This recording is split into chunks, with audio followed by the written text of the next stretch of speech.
Good morning students. Chapter number 2 principle of management की third video हम share कर रहे हैं। यहाँ से हम principle of management means management के जो प्रिंसिपल्स हैं उनको वन बाय वन डिस्कस करना स्टार्ट करेंगे। प्रिंसिपल ऑफ मैनेजमेंट मतलब प्रिंसिपल का मतलब क्या होता है, सिद्धांत, कि मैनेजमेंट के क्या क्या सिद्धांत बनाए गए हैं जिनको मैनेजर्स फॉलो करके अपनी अपनी ऑर्गेनाइजेशन में बेस्ट डिसिप्लिन और अच्छे वे में वर्क करा करके और अपनी ऑर्गेनाइजेशन को और ग्रो करते हैं। क्लियर? तो वो प्रिंसिपल कौन से हैं? ठीक है, तो ये चीज़ हम पढ़ चुके हैं कि हेनरी फ्योल ने 14 प्रिंसिपल्स बनाए थे और हेनरी फ्योल जो है उनको फादर ऑफ मैनेजमेंट के नाम से भी जाना जाता है। उनका बहुत कंट्रीब्यूशन है मैनेजमेंट में और उन्होंने 14 प्रिंसिपल्स बनाए थे। अब उनके 14 प्रिंसिपल्स को ही हम वन बाय वन डिस्कस करना स्टार्ट करेंगे और ये इंपॉर्टेंट टॉपिक है आपके। ठीक है, okay, now let me start. First principle of Henry Fayol.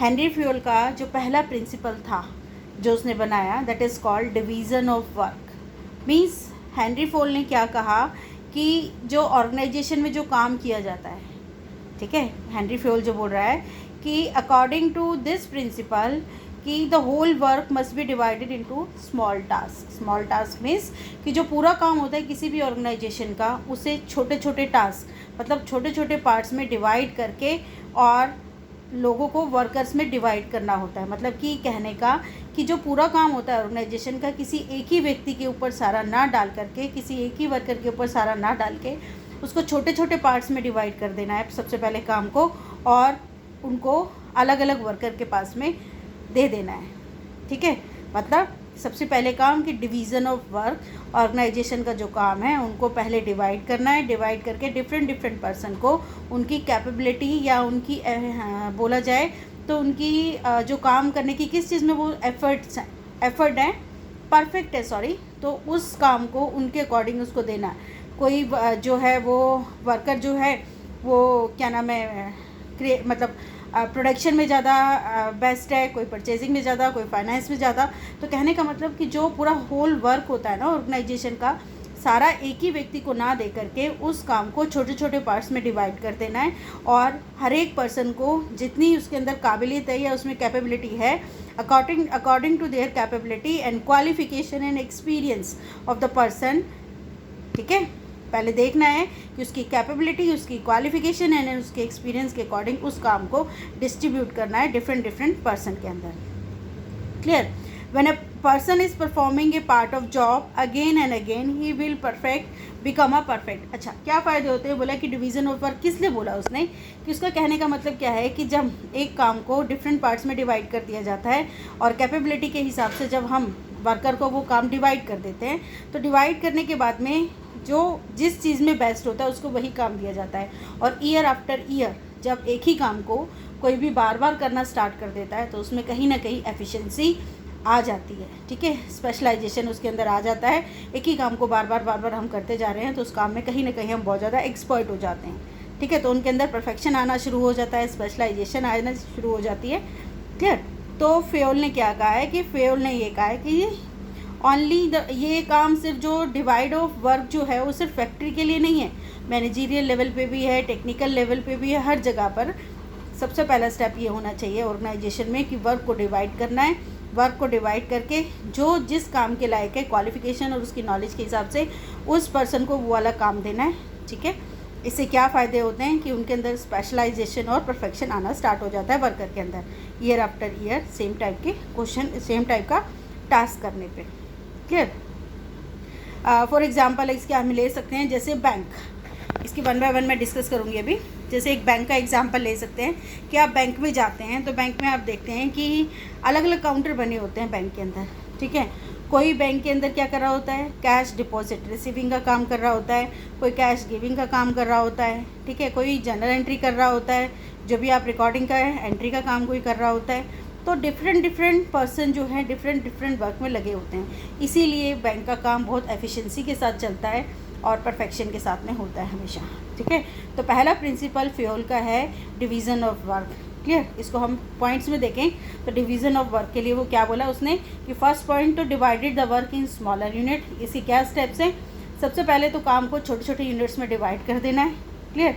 Second step creating department, हर एक काम का अलग अलग डिपार्टमेंट बना देना है, ठीक है। Allocation of work as per the capability, ठीक है, जितनी जितनी कैपेबिलिटी है एम्प्लॉयज़ की उसके अकॉर्डिंग उस वर्क को उनके अंदर डिवाइड कर देना है।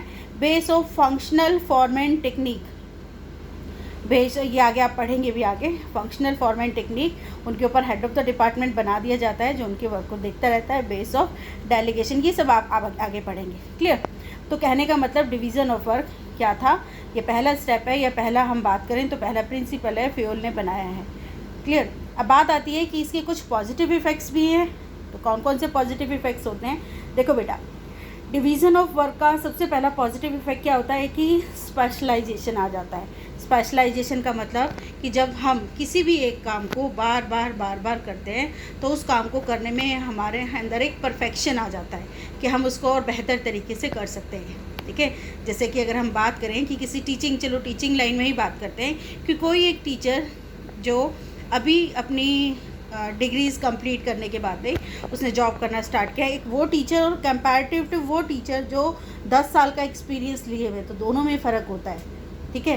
फर्स्ट जो न्यू कमर टीचर आएगा उसके अंदर इतना ज़्यादा परफेक्शन नहीं होगा, वो कहीं ना कहीं थोड़ा सा डरेगा क्लास में अटेंड करने के लिए, और हो सकता है कि बहुत अच्छे से अपने कंटेंट को क्लियर भी ना कर पाए, ठीक है। तो स्पेशलाइजेशन कैसे आता है, जब हम किसी काम को करने लगते हैं, ईयर आफ्टर ईयर हम सेम काम को बार बार करते जाते हैं, तो हमारे अंदर स्पेशलाइजेशन आ जाता है और हम उस काम को और बहुत अच्छे तरीके से करना स्टार्ट कर देते हैं। तो पॉजिटिव इफेक्ट क्या हुआ इसका कि स्पेशलाइजेशन आ जाता है हमारे यहाँ। और इम्प्रूव एफिशिएंसी, क्लियर, हमारी एफिशिएंसी भी इम्प्रूव होती है। जैसे when employees is performing only one part of job then he become the expert in then result as less wastage of resources. कहने का मतलब कि जब एक वर्कर को सिर्फ एक ही काम ईयर आफ्टर ईयर दिया जाता है कि मतलब यही काम आपने बार बार करना है। जैसे परचेज डिपार्टमेंट का कोई हेड है तो उसका काम सिर्फ रॉ मटेरियल परचेज करने का है, तो ईयर आफ्टर ईयर सिर्फ रॉ मटेरियल ही परचेज कर रहा है। तो इसमें क्या आ गया कि वो एक ही काम को जब बार करता रहता है तो उससे उसके अंदर काम करने के लिए एक्सपर्ट बन जाता है वो, ठीक है, जिससे उसकी वेस्टेज होनी कम हो जाती है और ऑर्गेनाइजेशन को फ़ायदे होने स्टार्ट हो जाते हैं। तो that is positive effect of किसके, डिवीज़न ऑफ वर्क के, ठीक है। तो डिवीज़न ऑफ वर्क क्लियर। अब पॉजिटिव इफेक्ट तो है, लेकिन अगर ये प्रिंसिपल वायलेंट हो जाए, मीन्स कहने का कि मतलब इसको फॉलो ना करे मैनेजर्स या ऑर्गेनाइजेशन, ऐसी कंडीशन में क्या होगा, क्या वायलेंस है इसकी। First, lack of efficiency. बोला तो ये जाता है कि एफिशिएंसी इंक्रीज़ होती है, बट बोला गया लैक ऑफ एफिशिएंसी। जब ईयर आफ्टर ईयर आप काम करते हैं तो कहीं ना कहीं लीनियंट हो जाते हैं वर्कर कि हम ये जानते हैं, हमें आता है अच्छे से, तो वो बार उस चीज़ को करना या उसके अंदर ज़्यादा सीरियस होना बंद कर देते हैं। There will be no specialization. बोला गया है कि कुछ वर्कर तो इस टाइप के होते हैं कि ठीक है कि एक ही काम को बार करके उनका इंटरेस्ट आता है और स्पेशलाइजेशन उनमें आता है, लेकिन कुछ ऐसे होते हैं कि उस काम को इग्नोर करना स्टार्ट कर देते हैं कि मीन्स मुझे आता है, और जल्दबाजी में जैसा होता है वैसा करके छोड़ जाते हैं। तो नो स्पेशलाइजेशन होता है अगर इसके अंदर हम इस प्रिंसिपल को फॉलो नहीं करते तो, ठीक है। Chance of duplication of work, और अगर ये प्रिंसिपल फॉलो नहीं कर रहे हैं तो वर्क भी जो है डुप्लीकेशन आना स्टार्ट हो जाएगा, जो ओरिजिनल और ढंग का काम होना चाहिए वो नहीं हो पाता है। तो कहने का मतलब principle of first principle division of work हमने पढ़ा कि इसमें बोला गया है कि डिवीज़न ऑफ वर्क के अंदर कि सबसे पहले काम को छोटे छोटे पार्ट्स में डिवाइड कर दो, वर्कर को उनकी कैपेबिलिटी उनकी नॉलेज के हिसाब से वो काम दे दो, और उनको काम देने से ये फ़ायदा होगा उनके अंदर परफेक्शन आता है और बहुत अच्छे से काम करना स्टार्ट कर देते हैं, ठीक है। इसके पॉजिटिव इफेक्ट है कि स्पेशलाइजेशन आएगा, इम्प्रूव एफिशिएंसी होएगी उनकी। उसके अलावा और क्या है उसका, अगर इस प्रिंसिपल को वायलेंट करेंगे, फॉलो नहीं करेंगे ऑर्गेनाइजेशन में, तो क्या होगा, एफिशिएंसी इंक्रीज़ नहीं होगी, एफिशिएंसी नहीं आएगी वर्कर के अंदर, ठीक है। देयर इज़ नो स्पेशलाइजेशन, क्योंकि एक काम जब बार किसी अलग अलग व्यक्ति को दिया जाएगा तो उसमें स्पेशलाइजेशन नहीं आ सकता, ठीक है। स्पेशलाइजेशन कैसे आता है कि जैसे जैसे आप ईयर आफ्टर ईयर सेम काम करते रहते हैं तभी आपके अंदर स्पेशलाइजेशन आता है। Chance of duplication of work, chances बढ़ जाते हैं, तो that is called division of work, first वाला आपका, क्लियर। नेक्स्ट सेकेंड प्रिंसिपल जो है आपका, सेकेंड प्रिंसिपल है आपका जो हेनरी फ्योल ने दिया हमें। सेकेंड प्रिंसिपल में हेनरी फ्योल जो बोल रहा है कि अथॉरिटी एंड रिस्पॉन्सिबिलिटी। पहले प्रिंसिपल में तो उसने क्या बोला कि वर्क को छोटे छोटे पार्ट्स में डिवाइड करना है, क्लियर। और सेकंड वाले में वो बोल रहा है कि second principle is authority and responsibility. Authority and responsibility का मतलब कि means power to take decision. ठीक है, अथॉरिटी का मतलब क्या होता है कि पावर देनी वर्कर को कि वो डिसीज़न ले सके। जो आप उन्हें काम दे रहे हो उस काम को करने के लिए जितनी पावर की ज़रूरत होती है, जितनी डिसीज़न मेकिंग की ज़रूरत होती है, उतनी अथॉरिटी आपको देनी पड़ती है। तो अथॉरिटी का मतलब है कि पावर ऑफ डिसीजन मेकिंग जो उनको दिया आपने। एंड रिस्पॉन्सिबिलिटी का मतलब है means obligation to complete the job assign on time. ठीक है, रिस्पॉन्सिबिलिटी का मतलब दायित्व। उनको आप अथॉरिटी भी दे रहे हैं, अथॉरिटी मीन्स राइट्स भी दे रहे हैं, उनको पावर भी दे रहे हैं, पावर भी देनी होती है और साथ में उनको रिस्पॉन्सिबिलिटी भी देनी पड़ती है। पावर किस लिए देनी पड़ती है कि जब तक आप वर्क दे देंगे वर्कर को और उसको काम करने की पावर नहीं देंगे, अथॉरिटी नहीं देंगे, तो वो अपना काम कैसे करेगा। ठीक है, और रिस्पॉन्सिबिलिटी इसलिए देनी होती है कि कहीं वो अपने पावर का गलत यूज़ करके और टाइम पे काम पूरा ना करे। तो कहने का मतलब सबसे पहले हमने डिवीज़न ऑफ वर्क किया, तो उसके बाद में सेकंड स्टेप आता है सेकंड प्रिंसिपल की अथॉरिटी एंड रिस्पॉन्सिबिलिटी हमें वर्कर को देनी पड़ती है। ठीक है, अब बोला गया है कि according to this principle there must be balance. हमें अथॉरिटी एंड रिस्पॉन्सिबिलिटी ये देनी है वर्कर को, ये तो हेनरी फ्योल ने बोल दिया। दूसरा एक चीज़ और बोली गई है कि अथॉरिटी एंड रिस्पॉन्सिबिलिटी कितनी देनी है, इस चीज़ का भी हमने बहुत ध्यान रखना पड़ता है। ठीक है, जितना हमने वर्क दिया है उस वर्क को करने के लिए, उसको पूरा करने के लिए उसको पूरी अथॉरिटी देना भी ज़रूरी है और उतनी ही रिस्पॉन्सिबल भी उसको बनाना ज़रूरी है। कहीं ऐसी कंडीशन हो जाए कि हम उसको काम ज़्यादा दे दें लेकिन हम उसको अथॉरिटी ना दें उस काम को करने की, अथॉरिटी कम दें, तो वो अपना काम परफेक्शन के साथ नहीं कर पाएगा। और अगर रिस्पॉन्सिबिलिटीज़ ज़्यादा डाल देंगे तो भी वो काम अपना अच्छे से कर नहीं पाएगा। तो कहने का मतलब जो भी वर्क दिया जा रहा है वर्कर को उसमें अथॉरिटी एंड रिस्पॉन्सिबिलिटी दोनों को बैलेंस रखना पड़ता है कि जिससे उसका मिसयूज़ भी ना हो कि ज़्यादा अथॉरिटी दे दी आपने, ज़्यादा पावर दे दी वर्कर को काम करने के लिए, तो कहीं ना कहीं वो और भी हानिकारक हो सकता है ऑर्गेनाइजेशन के लिए और अदर एम्प्लॉयज़ के लिए। ठीक है, अपनी मनमानी चलाना स्टार्ट कर देगा। अथॉरिटी ज़्यादा दे दी तो ये भी हो सकता है, और रिस्पॉन्सिबिलिटी ज़्यादा दे दी तो रिस्पॉन्सिबिलिटी के नीचे वो दब के शायद जो अपना काम है उसको परफेक्शन के साथ नहीं कर पाएगा। ठीक है, तो दोनों को बैलेंस बना करके चलना पड़ता है। इसको एक एग्जांपल लेते हैं पहले हम कि मान लीजिए कि एक ऑर्गेनाइजेशन में रिस्पॉन्सिबिलिटी दी गई 100 यूनिट्स को प्रोड्यूस करने की, किसी एक व्यक्ति को दी गई। ठीक है, इन 1 वीक। क्लियर, किसी एक ऑर्गेनाइजेशन में बोला गया कि एक पर्सन को रिस्पॉन्सिबिलिटी दी गई कि उसको 100 यूनिट का प्रोडक्शन करना है 1 वीक के अंदर और ये टाइम के अंदर होना चाहिए। ठीक है, बट और आगे बोला जाए he is not given authority to purchase the raw material, लेकिन उस व्यक्ति को रॉ मटेरियल परचेज करने की अथॉरिटी नहीं थी। तो ऐसी कंडीशन में वो अपना प्रोडक्शन कैसे करेगा।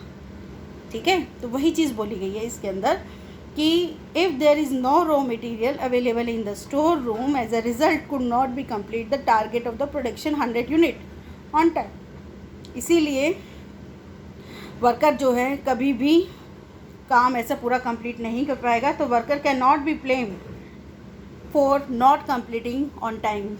बोला गया है ऐसी कंडीशन में कोई भी हेड जो होता है अपने उस वर्कर को ब्लेम नहीं कर सकता कि तुमने टाइम पर काम पूरा किया, क्यों नहीं किया। क्यों, जब आप उसको काम तो दे रहे हैं 100 यूनिट के प्रोडक्शन का, लेकिन आप उसको परचेज़ करने की अथॉरिटी नहीं दे रहे हैं रॉ मटेरियल, तो बिना रॉ मटेरियल के वो काम कैसे करेगा। तो कहने का मतलब वही है कि जब आप वर्कर को काम देते हो, वर्क देते हो, तो उस काम को करने के लिए पावर और उसको करने के लिए अथॉरिटी भी देना बहुत ज़्यादा ज़रूरी होता है।